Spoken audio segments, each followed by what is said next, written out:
9. mart 1991. i Vuk Drašković. Da, bilo veliko okupljanje neonedićevaca i neoljotićevaca i potomaka i sledbenika crnogorskih četnika, sve sa ciljem revanša komunistima i pobjednicima u Drugom svjetskom ratu, što im je potpuno pošlo za rukom. U saradnju sa ustašama i hrvatskim separatizmom, a sa ciljem osvajanja vlasti u Beogradu, što im je isto potpuno pošlo za rukom. Preko izdaje i predaje Srba i pravoslavlja Krajine, Slavonije, Dalmacije i Bosne, u ruke njihovih istorijskih saradnika, ustaša, domobrana, handžar divizije i agresivnog islama, što im je potpuno pošlo za rukom.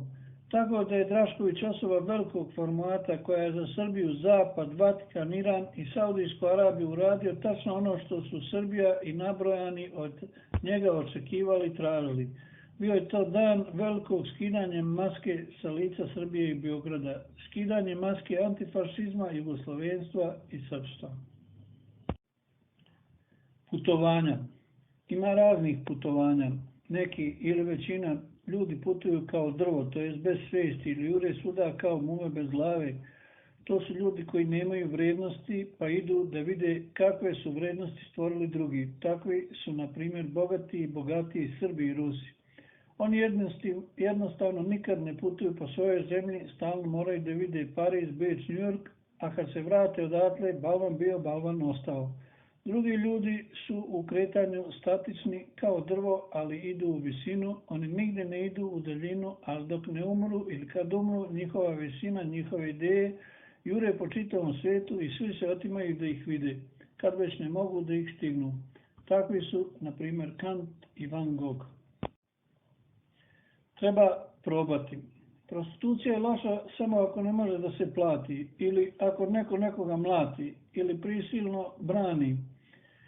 A sama po sebi to je baš dobro, nego treba probati. Ne treba napamet i sa predrasudama pisati. Pisanje bez iskustva je netačno. Eto, probajte da se ne kaže da ste pisali bez znanja. Da li biste radije otišli u Meku ili Bangkok kao turista? Valja i to razmisliti. Da li je dobro što predstavnice Meke to rade na silu ili je bolje kad se za lepu uslugu lepo plati? Dobro im vrati. Možete probati. Ima noći, je živahan, a i da nije on, svi su oko toga živahni, samo se dovoljno mahni.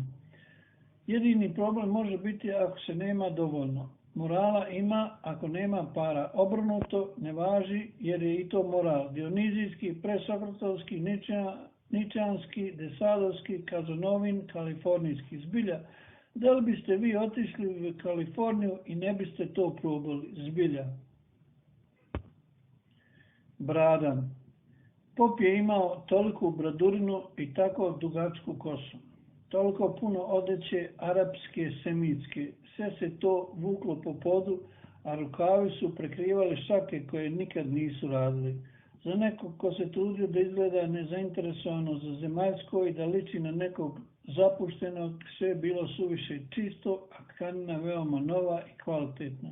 Koliko je samo morao vremena da posveti da ta brada ne bi bila puna mrva i buva i ne bi smrdila na kilometar. I koliko osoba moralo da brine o njemu, da bi brada rasla i rasla, da bi to što se vuklo po zemlji bilo čisto, da te nežne neradničke ruke tako i ostanu lažno isposničke, puno laži i mnogo pritvornosti. Čak i onaj ko bi htio verovati iz njegovih usta ne bi volio ni reč čuti. Naprotiv, on je pričao i pričao. Lak ulazak. U kuću je bilo vrlo lako ući. Provalniku ulazna vrata nisu bila nikakav problem, naprotiv, gotovo kao da je neko htio da mu olakša posao, a možda i jeste. Trebalo je i na to pomisliti, jer čim je na ta laka vrata ušao i štoka je izletio metalni zid kroz koji se nije mogao vratiti. Pošao je kroz vrata prve odaje, a kad je prošao, desilo se isto hermetičko zatvaranje metalnim zidom. Potom treća, četvrta, peta vrata i uvijek sve isto. Nazad nije mogao. Bilo je tu puno vrednih predmeta za uzeti, ali sad ga je samo zanimalo kako izaći. Krenuo je prema prozoru, ali kad je bio na 2 koraka od njega sa treskom, na prozor se spustila čelična rešetka, a potom iza nje lagano se spustio neprozirni metal. Odskočio je i u tom osjetio da ga je nešto zgrabilo za nogu. Pogledao je i vidio da mu se oko gležnja stisla željezna hvataljka. Sagao se da proba da je otkači, a u tom se sa stropa na njega spustio se rešetkasti metalni kavez. Nije se mogao ni uspraviti. Poželio je da ga uhapse, samo da neko dođe da ga vadi iz ove metalne klopke. U tome je začuo neki šum i ugledao vrteće sečivo kako mu se primiče na držaču koji se izdruživao na pravcu njega. Zavrištao je, ali kroz metalne prozore i vrata nikoga nije mogao čuti. Dobrota nisu imali, a i tražili su, onako gladni i mršavi. Donio im je hleb, 1, a posle 2, pa 3, 4, pa koliko je trebalo. Potom je redovno počeo donositi meso, zatim kolače i torte. Zarumenili se, udebljali se, ojačali, a za popiti upitaše. Donese i pića dobrog jakog, oni piju, a njemu drago, gleda ih i smiješi se. Tek se jedan diže i kao da će ga zagrliti, a zari mu nož. I drugi priđoše i bodu ga noževima, ali zašto uspede da jauhne? Jer te mrzimo, gade odvratni, prekla ga jedan grdosija što ne tako davno beše smežurani mršavi Dugajlija. Upuštanje pacova. Čovjek upusti jednog, pa drugog pacova u kuću. Oni sve jedu, prljaju, razmnožavaju se. Ne zauzimaju čitavu kuću, čovjek više ne može na miru ni da sjedne. Ujedaju žene, napadaju malu djecu. Žene vrište, a oni ih čoporima po sobama ganjaju. Čovjek ne može biti u kući jer mora da radi, mnogo da radi, da bi nabavio puno hrane za mnogobrojne pacove.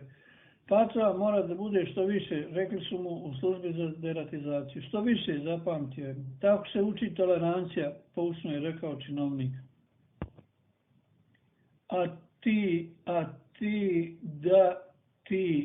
samo izađoše, žurno i bežeći, veoma ljuti, nisu ga ni pogledali, ništa nisu rekli, bar doviđenja, bili su besni, bili su pisci, bar su pisali, imali visoko mišljenje o sebi naravno i bili veoma osjetljivi po pitanju svoje veličine i značaja.